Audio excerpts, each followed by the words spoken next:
Subscribe करें हमारे channel को आसान जिंदगी और इस बेल आइकन को प्रेस करें इसी तरह के और वीडियोस प्राप्त करने के लिए। नमस्कार, मैं शारदा पांडे आसान ज़िंदगी के इस एपिसोड में आपका स्वागत करती हूँ।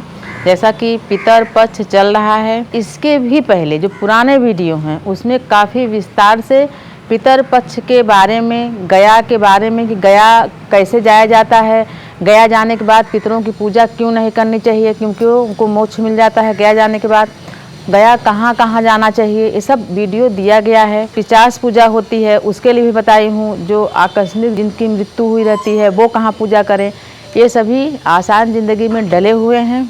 आप जाके सर्च करके देखें तो आपको सभी पता लग जाएगा। कुछ और भी जानकारियाँ हैं जो पिछले वीडियो में नहीं बताई गई हैं, उसको बता रही हूँ कि जो कि ये 16 दिनों का, इस बार 17 दिनों का है, जो ये 16-17 दिनों का जो पितर पक्ष चलता है, इसमें क्या क्या सावधानियां रखनी चाहिए ये अब सभी मैं आपको बताऊंगी। क्योंकि जैसे पंडित जी से हम लोग पूछते हैं, आप लोग पूछते हो, तो वो एक बेसिक जानकारी देते हैं। सभी जो जानकारी रहती है, निहित जानकारी है, जो कि विस्तार से बताना चाहिए, वो नहीं बता पाते हैं, या कभी कभी बताने के बाद भी आदमी को ध्यान नहीं रहता है। तो मैं आपको बताऊँगी कि पितृपक्ष में निषिद्ध कार्य क्या क्या नहीं करना चाहिए, क्या क्या नहीं चढ़ाना चाहिए। वीडियो दी हूँ, पर आप जो अब दे रही हूँ ये अलग से नई जानकारी है।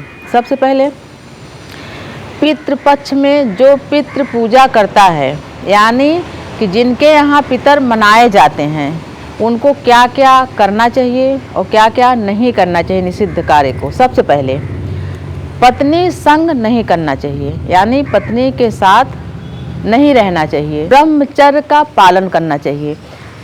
तमाम लोगों का क्या है कहना कि पंडित जी तो हमको नहीं बताए हैं, बस पूजा कर लो, तिल तर्पण कर लो, पिंडदान कर लो, ये सब तो नहीं बताए हैं। तब इसीलिए मैं बोल रही हूँ कि पंडित जी हर चीज़ नहीं बताते, जो विशेष चीज़ें हैं उनको बताना ही चाहिए। ब्रह्मचर्य का पालन करना चाहिए इन दिनों में, बिल्कुल 16 दिनों का जो 17 दिनों का होता है। अगर आप ऐसा नहीं करते, और कई जगह ऐसा है कि दाढ़ी बाल को पहले कटा लेते हैं, फिर होगी कहीं की मान्यता, फिर ये तिल तर्पण वगैरह करते हैं, यानी कि पितर पक्ष लगने से पहले कटवा लेते हैं, फिर करते हैं पूजा पाठ। फिर पितर पक्ष लगने के, यानी पितर के दौरान नहीं करते हैं। मान्यता ऐसी है कि पितर के दौरान बाल, दाढ़ी, नाखून नहीं काटना चाहिए। गंदा कपड़ा धोबी के यहाँ धोने के लिए नहीं देना चाहिए। जो घर में जाले लगे रहते हैं, ये सब पिछले वीडियो में बताई हूँ मैं, लेकिन जो नए हमको देखने वाले हैं वो फिर से जान जाएं। जो जाले लगे रहते हैं उनको नहीं झाड़ना चाहिए। और ऐसी तमाम चीज़ें होती हैं, नए कपड़े, नए बर्तन, नए कोई भी नूतन चीज़ नहीं खरीदना चाहिए या उसको उपयोग नहीं करना चाहिए। अगर आप ब्रह्मचर्य का पालन नहीं करते, मैं विशेष बता रही हूँ, मैं सभी के लिए नहीं बता रही हूँ, जिनके यहाँ पितर माने जाते हैं, पिंड दान, तिल तर्पण, ब्राह्मण भोजन और पायस हवन, यानी खीर का हवन जो किया जाता है पितरों के लिए, उनके यहाँ क्या क्या नहीं करना चाहिए, सभी के लिए नहीं है। अगर आप ब्रह्मचर्य का पालन इन दिनों में नहीं करते, रोज़ ऑफिस जाते हैं तो आपको बाल दाढ़ी बनाना पड़ता है, बनाते हैं। ऐसे में जब हम तिल तर्पण, यानी जो व्यक्ति तिल तर्पण करता है, वो जल पितरों को रक्त के समान होके मिलता है, खून के समान होकर मिलता है, और जो तर्पण करता है वो नरक का भागी होता है, पाप का भागी होता है।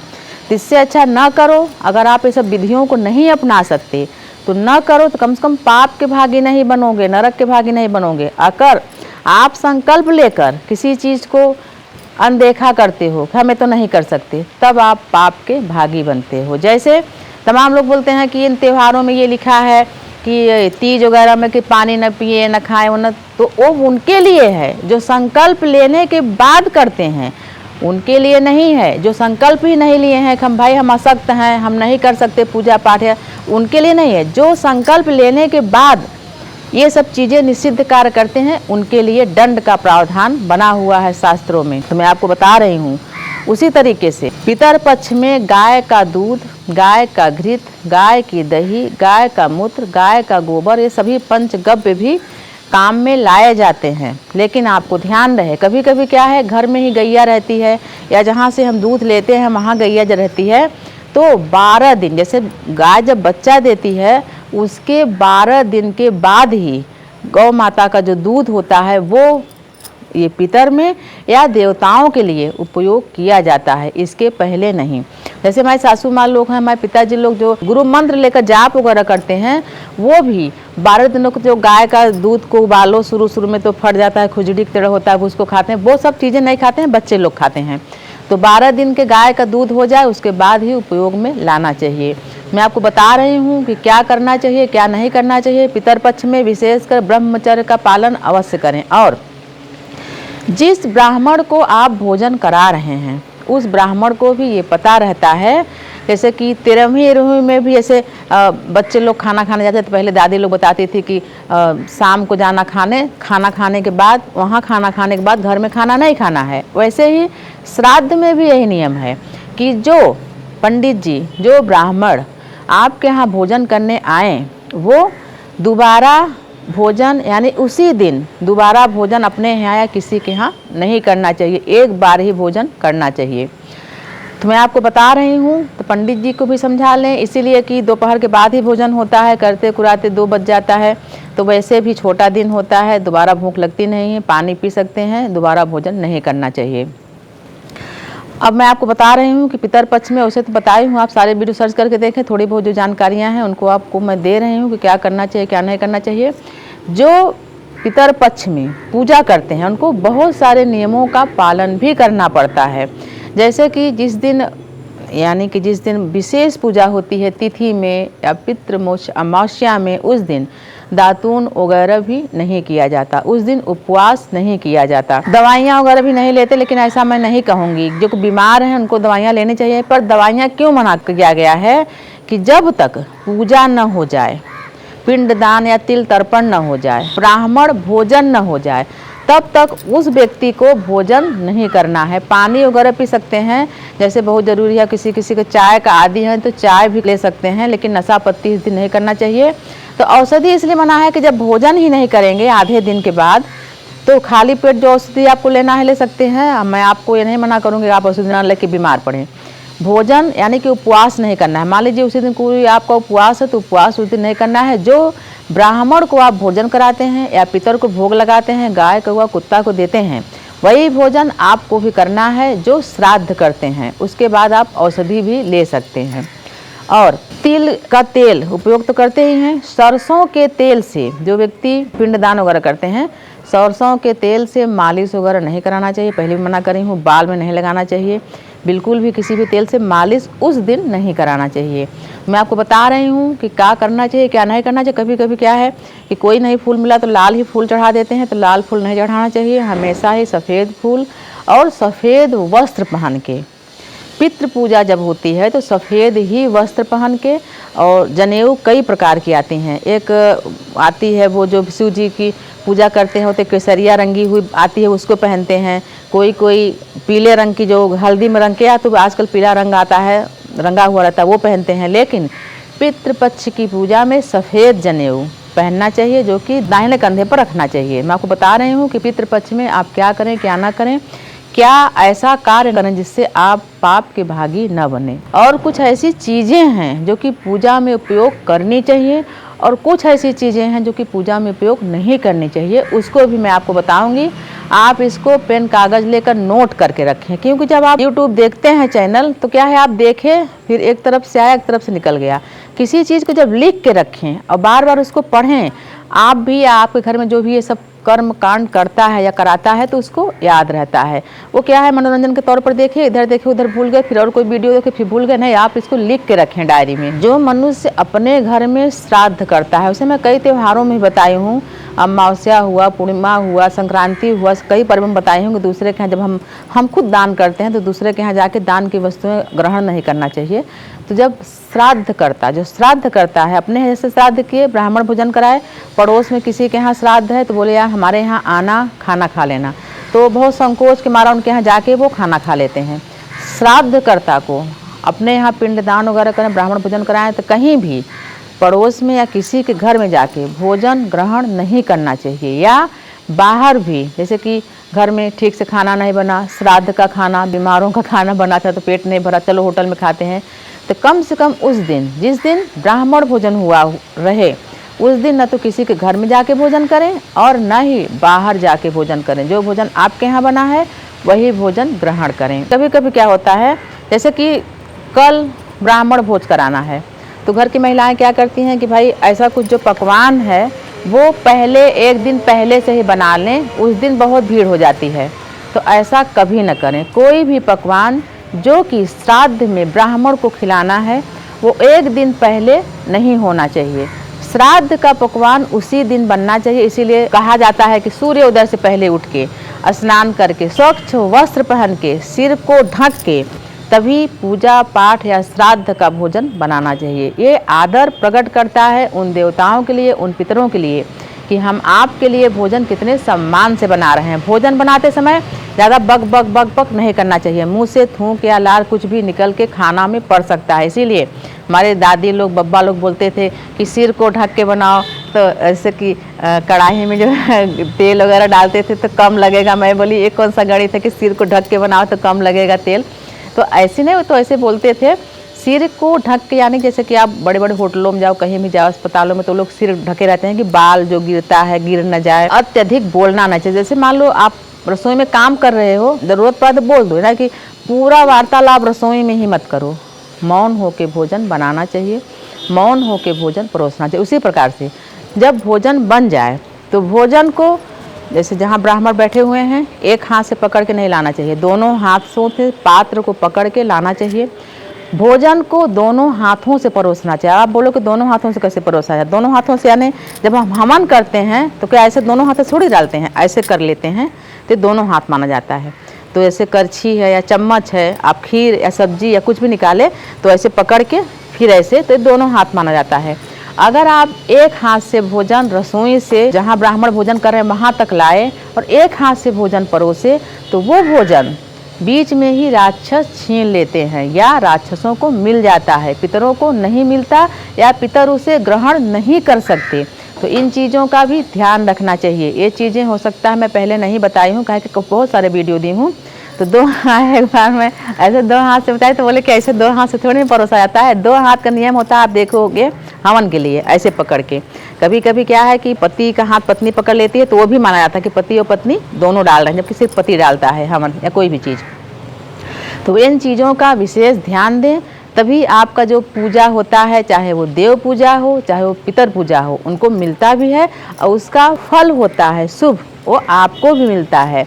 तो ये सावधानियां रखें। तो हर तिथि में किसी न किसी के यहाँ पितरों की पूजा विशेष होती है, लेकिन अष्टमी तिथि ऐसी तिथि होती है कि जिनके यहाँ शस्त्र से या कोई दुर्घटना से किसी की मृत्यु हुई रहती है, तो उस तिथि पर पूजा कर, किसी भी तिथि में पूजा करने के बाद अष्टमी तिथि पर भी पूजा होती है। और अष्टमी तिथि में ही कोई दुर्घटना हुई है तो फिर अष्टमी तिथि में ही पूजा होती है। मैं आपको बता रही हूँ कि पितर पक्ष में ऐसा आप क्या करें कि आपके पितर के साथ साथ देवता भी प्रसन्न हो के आपको आशीर्वाद दें। सबसे पहले बता दे रही हूँ कि क्या क्या चीज़ें पितर में आप इस्तेमाल कर सकते हैं, तो इसको नोट कर लें।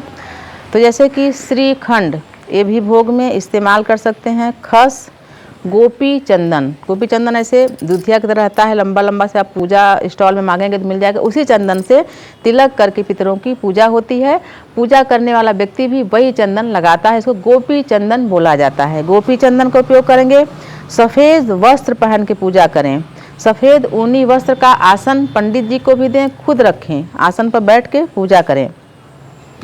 श्राद्ध पूजा में जैसे बताई हूँ, गाय का दूध 12 दिनों के बाद ही उपयोग करना चाहिए। भोजन, जैसे जब ब्राह्मण भोजन करते हैं, ये विशेष बता रही हूँ, किसी को भी, हमारे बब्बा लोग जैसे थे तो भी भोजन करते समय बात नहीं करते थे। ब्राह्मण पितर पक्ष में जब भोजन आप कराओ तो ब्राह्मण मौन होकर भोजन करें। कभी कभी कोई पंडित जी बहुत बातूनी होते हैं कि दूसरों को बताते हैं लेकिन खुद बात करते करते, खाना का प्रशंसा करते करते खाते हैं।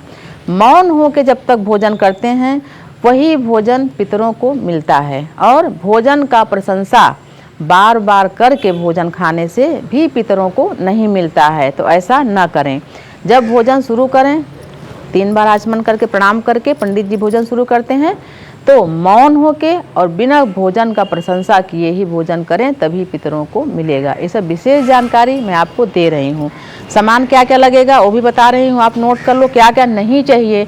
कभी कभी क्या है हल्दी, सिंदूर, कुमकुम, जो भी चीज़ें होती हैं, गोरोचन, ये वो सभी पूजा में लगा देते हैं। ये सब देव पूजा में लगता है। पितर पूजा में क्या क्या लगता है बता रही हूँ, क्या नहीं लगता है वो भी बताऊँगी, आप नोट करके रखें। चंदन, सफ़ेद फूल, गोपी चंदन और ऊनी वस्त्र वगैरह जो भी चीज़ें हैं, दूध, चांदी, सब बता दी हूँ आपको। अब आपको बताती हूँ कि क्या क्या नहीं लगता। जैसे कि पकवान जो हम अपने लिए या कभी भी किसी उत्सव के लिए बनाते हैं तो पितर पक्ष में भी वही बना देते हैं। क्या क्या नहीं बनाना चाहिए आप नोट कर लें। तो विशेष यही है कि क्या क्या वर्जित है। राजमा, जैसे कि हम पितर को भोग नहीं लगाएंगे तब भी अपने लिए भी इस दिन इन चीज़ों का रसोई में बनाना खाना निषिद्ध है, जिस दिन पिंडदान हो या ब्राह्मण भोजन करें। राजमा, मसूर, मसूर भी किसी प्रकार से न पकाएं, न खाएं, न परोसें। अरहर की दाल, गाजर, ये सब मैं लिख के रखी हूँ, इतना हमको याद नहीं रहेगा, आप भी नोट कर लो। गाजर, पेठा कद्दू, जो इसका पेठा बनता है, बड़ी बनता है, वो कद्दू भी नहीं इस्तेमाल होता। गोल लौकी, लौकी इस्तेमाल ही न करें। बैगन, सलजम, हींग, प्याज, लहसुन तो वर्जित रहता है। काला नमक, काला जीरा, सिंघाड़ा, जामुन, कैंथ, महुआ, पीली सरसों, चना, सत्तू, मूली, खीरा, बड़ी, क्योंकि बड़ी में भी ये सब चीज़ें पड़ी रहती हैं। काली सरसों, कस्तूरी, रक्त चंदन, गोरोचन, ये सभी चीज़ें पूजा में प्रयोग नहीं करना चाहिए। और जब भी हवन होता है, जैसे मैं बताई कि पायस का हवन यानी खीर का हवन या जो भी भोजन बनता है, तो भोजन का जो हवन करते हैं तो धुआं के रूप में सीधे पितरों को मिलता है। तो जो बड़ा बनाते हैं उस बड़ा में बीच में छेद नहीं किया जाता, पूरा प्लेन रहता है बड़ा, वही पितरों को चढ़ाया जाता है। पूड़ी, तरोई की सब्जी जिसमें कि सामान्य जीरा डाल के बनाते हैं, और खीर या जो भी चीज़ें पकवान बनाते हैं तो उन सब चीज़ों को तोड़ के कटोरा में रख लेते हैं और उसमें जौ, तिल और ये चावल, घी सब डाल लेते हैं। जैसे कि हम देवों के पूजा में क्या करते हैं, एक जन हवन डालते हैं और एक जन कोई पुरुष भाई घी डालते हैं, लेकिन पितरों की पूजा में अलग से घी नहीं डाला जाता है, इसका भी ध्यान रखें। वही पायस के साथ सभी पूड़ी वगैरह डाल के हवन करें, वो सीधे हवन पितरों को प्राप्त हो जाता है, वो तृप्त हो जाते हैं। इसी प्रकार से हल्दी, भोजन में भी हल्दी नहीं इस्तेमाल किया जाता है, और जो कि ये ब्राह्मण भोजन होता है उसी प्रकार से कुमकुम और सिंदूर भी पूजन में इस्तेमाल नहीं होता, जो विशेष पूजन होता है। तो मैं आपको इस बार बताई हूँ कि आप क्या करें और क्या ना करें, किस तरीके से पितरों की पूजा करने से आपका, आपके घर का जो दुख है, संताप है, भय है, कमी है किसी भी चीज़ों का, वो कैसे दूर हो। देव जैसे प्रसन्न होते हैं, जब पितर प्रसन्न होते हैं तो देवता भी प्रसन्न होते हैं। इसलिए इसी तरीके का पूजा करें और हमारे चैनल आसान ज़िंदगी को सब्सक्राइब कर लें। जो भी पर्व त्यौहार आ रहे हैं, अहोई अष्टमी, करवा चौथ, दीपावली, धनतेरस, इन सभी का नए वीडियो और नई जानकारियों के साथ आपको नई नई जानकारियाँ ग्रंथों से, किताबों से, बड़ों से पूछ के दी जाती हैं, तो आपको देंगे। चैनल को सब्सक्राइब जरूर कर लें और आपके सभी जो मनोकामना है वो पूरी हो, ये मेरी शुभकामना है। इसी तरीके से आप हमारे साथ बने रहें, देखते रहें आसान ज़िंदगी। तब तक के लिए नमस्कार।